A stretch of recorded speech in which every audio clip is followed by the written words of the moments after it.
Srdečne vás zdravím opätovne na našom stretnutí na tému rytierstvo. Tentokrát nie vo svojej šermiarni, ale v našom dome. A začneme hneď slovom. Minule som vám sľuboval, že si priblížime silu slova cez poéziu. Ospravedlňujem sa dopredu za svoj neumelý prednes, ale za to sa pochválim, že preklad je môj a že sa mi podarilo dosiahnuť tam dokonca aj metrum, originálne teda hexameter. A sú to muky žiarlivosti. Sklonila pohľad svoj k zemi a ako jej pristal ten zjav. Aj smútok sa na tvári zračil. A smútok, ten pristal jej tiež. Ja chcel som jej pôvabný účes, a že ho pôvabný mala. Zdrapiť a skmásať a strhať, nežnú tvár obrátiť v prach. No keď som uvidel jej krásu, stratili odvahu ruky. A pôvab, čo žiarliť ma nútil, zrazu jej záštitou bol.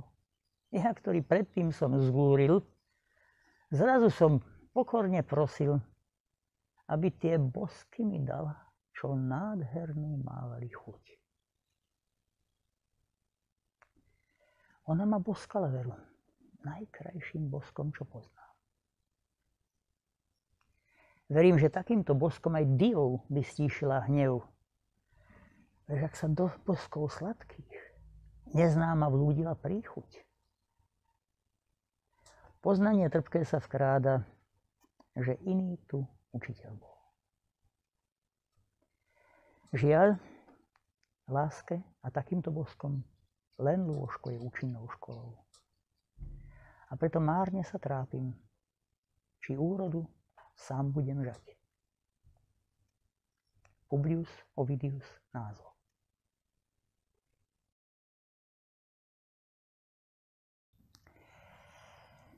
Sme v Starom Ríme, stále ešte v Starom Ríme a máme pred sebou zbierku mečov, ktoré sa vtedy, alebo zbraní, ktoré sa vtedy používali. Všetci vieme, že najčastejší alebo najtypickejší meč Rimanov je tzv. Gladius. Paradoxné je, že to nie je ich domáci meč. Pôvodné zbrane Rimanov boli zbrane nazývané enzis a bolo to niečo podobné tomuto. Toto je trácka sika. Z oblasti Tráci žili na území dnešného Rumunska a Bulharska, tak akože sa to prekrývalo. Bolo to negatívne prehnutá zbraň. Ale ten tzv. Gladius Hispanicus, čiže prevzatý z Hispánie, z dnešného Španielska, sa veľmi ujal u Rimanov a stal sa ich dominantným mečom. Ešte predtým ale samozrejme operovali s gréckym mečom, Xyphos alebo Skyphos, ktorý je veľmi podobného charakteru. A všetky tieto zbrane majú spoločného menovateľa. Keď sa pozrieme na typický Gladius, tak Gladius vidíme, že má veľmi dlhý zbiehavý špic. Rod je veľmi ostrý a veľmi agresívny, pretože je to zbraň určená primárne na bodanie. Ale to neznamená, že s ním nedá sekať. Všimnime si, že tu je rozšírené miesto, kde je najlepší moment, alebo teda najlepšie miesto dosadu čepele pri seku. Vtedy je aj najlepšie vedená, lebo tá široká čepel to umožňuje. A keď sa pozrieme na túto zbraň, tak vidíme tam jednu zaujímavú vec. Vidíme, že záštita je oválna, často aj dokonca kruhová, čiže je celoplošná. Nie je to priečka. Nezastavuje takto protivníkovú zbraň, ale takto. To znamená, že proti protivníkovému seku dá plochu a tá plocha sa sem sklzne a môže na ňo zaútočiť. Krátkosť typického Gladiusa, alebo vôbec všetkých antických zbraní rímskych, je signálom, že týmito zbraňami sa najmä manévrovalo, odvracali sa seky, body, ale technika čepelová sa tam veľmi nepestovala. Pretože ani nebol dôvod. Lebo kto používal zbrane? U Rimanov toto je taký druh meča, ktorý povedzme mohol mať rímsky jazdec. Rímski jazdci bojovali systémom, že na koni bojoval tak, aby protivníka dosiahol, pretože keď nemáme dostatočne dlhú zbraň, no tak mám istý manévrovací priestor, koľko sa viem v sedle vykloniť, tak aby som ešte z kone nespadol. A to je maximálny dosah. Na zemi pešiaci bojovali v zomknutých zostavách, čiže tí tam nejaké veľké šermiarske umenie nemuseli predvádzať, museli mať dokonalú súhru a bol to vraždiaci stroj. Ale peší bojovník, ktorý bojoval s mečom len ako individuálny bojovník, ten musel najmä telo manévrovať, pretože pokiaľ mal nejaké ochranné časti zbroje, tak tie ochránili proti takým tým základným zásahom hlava, hruď, brucho a podobne, ale všetky ostatné časti tela boli protivníkovi dostupné, takže musel dokázať vymanévrovať tú zbraň tak, aby bol čo najakčnejší a zároveň čo najbezpečnejší. Zároveň, keď si všimnete, zbraň je obojsečná, to znamená, že keď seknem takto, môžem takto seknúť rubo a dosiahnem podobný efekt, aj keď je väčšinou seky rozlišujeme podľa tzv. Ťahaných, to znamená, že pri údere dochádza k rezu takto, tlačených, to znamená, dochádza k rezu takto, a potom rubových alebo krátkych sekoch, ktoré robia tento účinok. Akou mierou tieto seky sa používali v antickom Ríme, dnes nevieme dokázať. Čiže my, keď rekonštruujeme rímske boje, väčšinou vychádzame z mladších poznatkov, ale je logické, že keď vieme, že existovali malé štíty kruhové, malé štíty štvorcové, väčšie štíty, úplne veľké štíty, tak samozrejme, že všetky technológie, ktoré sa viažú na štít, a tie prežili až do raného stredoveku, tak tieto všetky sa samozrejme určite používali a určite minimálne v takejto miere to vieme odvodiť z gréckych a rímskych váz, kde sú tieto veci zobrazené. A ďalšia vec, ktorá je veľmi dôležitá, je tá, že Rímania už pracovali so železom. Gréci vo svojej starej kultúre mali ešte zbrane bronzové, postupne prešli do železa aj oni. Takže toto všetko viedlo k tomu, že technológia narábania zbraní nebola stavaná na stretávanie sa ostria na ostrie, pretože tak by sa zbraň veľmi rýchlo znehodnotila. Takže keď prijímal ten útok protivníka, tak ho prijímal spravidla tak, aby vo chvíli, keď ide protivník útok, ho zadržal tu a mohol rovno prejsť do vlastného útoku a zasahovať. A zase, poviete si, odkiaľ to vieš? Veď sa nám nezachoval, alebo možno zachoval, ale nevieme o ňom, lebo mnoho vecí skrývajú knižnice neznámych kníh, ktoré vieme, že sú niekde, ale nevieme ich nájsť. Na to je jedna jednoduchá odpoveď. Povedal to jeden starý čínsky šermiarsky majster. Poznanie k nám prichádza od majstra, ktorý ťa vyučil z kníh, z životnej skúsenosti a z vyššieho osvietenia. Všetky 4 zdroje sú relevantné a všetky nám všeličo vedia povedať. Otázka je, akú váhu, ktorému dokážeme prisúdiť a akú váhu sa vieme o ne oprieť. Ja sa ešte vrátim k tejto sike, pretože má pre mňa jednu špecifickú hodnotu. Sika je zbraň trákov, ako som už hovoril. A traduje sa, že Spartacus bol trák. Meno Spartacus znamená Spartan. Otroci dostávali mená, lebo gladiátori boli otroci, dostávali mená, ktorým prisúdil ich pán. To znamená, nebol trák. No, ale všade sa uvádza, že je trák. No áno, bojoval sikou. Kto v aréne bojoval sikou, bol trák. Bolo jedno, akú mal skutočnú národnosť. Zaradením bol trák. Výcvikom bol trák. Trax po rímsky znamenalo skrátka špecifický druh gladiátora, pretože gladiátori už bola starorímska fantasy. To už nebola realita. To už nebolo skutočný, Numidian. Numidian bol typ. Trák bol typ. Čiže každý, kto bol určený do gladiatorskej školy, dostal nejaké zaradenie a v tom smere dostal výcvik. A keď mal takúto zbraň, a teda trákovia nevedeli majstrovsky narábať, tak sa stával trákom.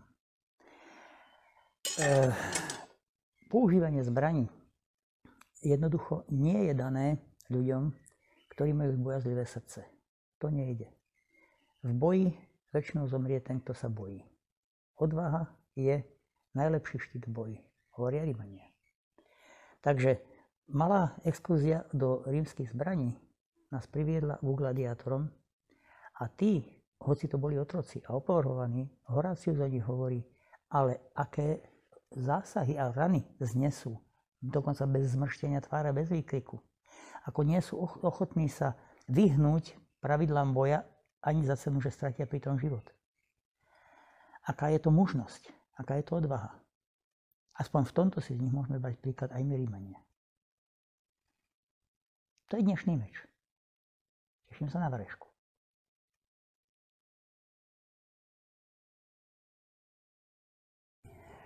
A sme pri rímskej vareške. To, čo vidíte pred sebou, sú zložky na prípravu alexandrijskej omáčky. A treba povedať, že Rímania vo svojom princípe boli veľmi medzinárodní. Ako náhle si nejakú krajinu podrobili alebo sa s ňou spriatelili, tak si osvojili automaticky jej zvyky, bohov a jedlo. Takže alexandrijskú omáčku prijali do svojho jedálneho lístka, keď si podrobili Egypt. Jednotlivé zložky sú takéto. Tu, čo vidíme, tak to je likvámen. Likvámen je základná zložka všetkého rímskeho varenia. Ťažko vám to priblížiť, dnes to už totiž neexistuje, ale dodnes to funguje vo vietnamskej kuchyni. Je to založené na tom, že keď sa lovia ryby, tak tie veľké ryby tie sa doma spotrebujú a zostavujú také malé šepletky všelijaké, ktoré neviete, čo s nimi. Tak ich hodia do suda a oni tam zakvasia. Vznikne z toho taká podivná hmota, do ktorej keď zanuríte žufanu, tak do nej natečie tekutina a to je likvámen. Lebo likv, to je tekuté. No a to už nezoženiem tu, ale pomáham si takým spôsobom, že tam mám výpek z mesa, z pečenia a do toho je pridaná sardelová pasta. Takže tá chuť a zloženie je podobné a je to aj vzhľadovo je to také veľmi podobné originálu. Potom tu máme ďalšie dôležité súčiastky, pretože začneme s prípravou. Olej, na ktorom pripravím cibuľu, môže byť aj sušená. Ako náhle tá cibulka je opražená, pridáme likvámen. Ako náhle ten likvámen sa tam zjednotí, tak nakrájame na drobno. Tu máme datle. Datle sú zaujímavé tým, že môžeme ich nahradiť aj sušenými slivkami, že dajú tomu hmotu. Takže nakrájame ich na drobno, dáme do toho, aby sa trošku rozvarili. Na to pridávame korenia. Máme tu jednak drvené čierne korenie, mažiarikom rozdrvené. Potom tu máme celer. Môže to byť celer sušený, môže to byť celer, semienka celeru rozdrvené. Potom nasleduje rozdrvený kmín, respektíve rasa rozdrvená, sušená.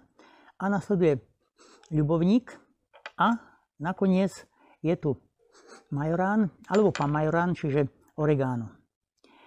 Ako náhle sú tam všetky tie korenia, samozrejme váhujeme podľa potreby, tak pridávame ďalšie zložky.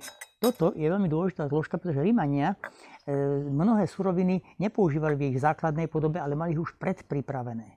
A toto je tzv. Mulsum.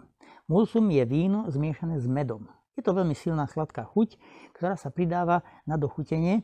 A samozrejme, ako náhle to tam príde, tak úplne nakoniec príde defrutum. To je zahustené silné víno, ktoré takisto dnes už nezoženiem, takže ja si tak trošku podám. Ja to tak tajne vám prezradím, že je to normálne víno, ale s pridaním trošku koniaku. Takže je trošku zosilnené. No a to dávam posledné, aby sa ten koniak z toho hneď nevytvaril, pretože chceme, aby sa tam trošku niečo z toho zachovalo, aby sme z toho mali zážitok. No a potom ochutnávam, aká je výsledná chuť. Ak je tá chuť príliš sladká, tak tu mám ešte ocot, to je mimochodom náš domáci ocot z našho vlastného hrozna. Takže s tým si teda dochutíme do patričnej chuti, keď potrebujeme prištíplavíme, keď potrebujeme priskyslíme, prisladíme a vytvoríme ten záverečný efekt. Má to byť mazlavo tekutá hmota, ktorá sa nanáša na mäso. No a môžete to so šťastím použiť, alebo s chuťou použiť na rybku, ale aj na iné mäsá, pretože alexandrijská omáčka je skrátka dobrá. Dúfam, že sa vám vydarí a ja teraz idem pripraviť, aby ste videli, ako to má vyzerať vo výsledku, tá výsledná hmota. No a máme tu alexandrijskú omáčku. Pozrieme sa na ňu. Tak to vyzerá. Ja ju mám rád takto v kúskoch, tak ako je to originál, ale samozrejme môžete si ju rozmixovať, rozšľahať, to je jedno. Zoberiem si na to kúsok chleba a dám si takto trošičku tej omáčky, aby som to mohol degustovať, ale nebudem to robiť predtým, než vám prečítam múdrosť rímsku na záver. Takže máme tu jednu takú vec. Len ten môže nechcieť, kto môže chcieť. Eius est nolle, qui potest velle, Ulpianus. A zároveň s tým by som vám chcel povedať, že som rád, že som sa s vami zase stretol, že vás zase uvidím rád, teda vy mňa možno dúfajme na budúce, že sa takto stretneme a pokiaľ budete mať nejaké otázky, pripomienky, tak vám budem za ne vďačný. Želám všetkým príjemný deň, dovidenia, na zdravie a ideme to konečne okoštovať.